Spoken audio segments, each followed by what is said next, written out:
PhD holder आहो, gold medallist आहो, एवढे मोठे पैसे तुम्हाला देवानं कमवून दिलेत, अब्जाधीश केलंय. एवढं सगळं असताना पुढच्या माणसाशी बोलत असताना कशा पद्धतीनं बोलावं, काय भाषेत बोलावं, एवढी अक्कल साधी तुम्हाला दिली नाही का? काय भाषेत बोलता तुम्ही कुणाला? तुम्ही ही आईबापाच्याच पोटी जन्माला आलाव, आम्ही बी आईबापाच्याच पोटी जन्माला आलाव. मग नेमके तुमचे आईबाप तुमच्यावर संस्कार करायला कमी पडले का की तुम्ही दुसऱ्याच्या आईबापाला काही बोलता? ठीक आहे, देवानं तोंड दिलंय, तोंडातून कधीतरी चांगलं बाहेर पडू दे की कसा सारखं उठलं की सुटलं का गटार गंगा, उठलं की गटार गंगा. कधीतरी चांगलं बोलावं.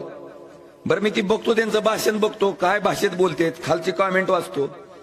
मला वाटतं कॉमेंट जर वाटले तर चक्कर येऊन पडल माणूस एखादं.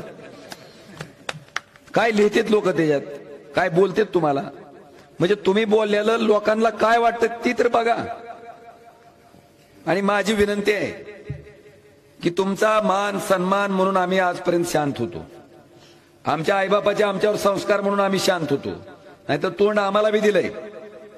कृपा करून इथून पुढच्या काळामध्ये हीन पातळीनं, नीच पातळीनं, ज्याच्यावर बोलायची आपली लायकी नाही, त्या कैलासवासी पवनराजे निंबाळकर साहेबाबद्दल एक भ्र शब्द काढलेला ओमराजे खपून घेणार नाही. मी तसला 40 वर्ष मंत्री असलेला डॉक्टर राणा एका झटक्यात गार करून आला म्हणून तू किस जाडकी पत्ती आहे.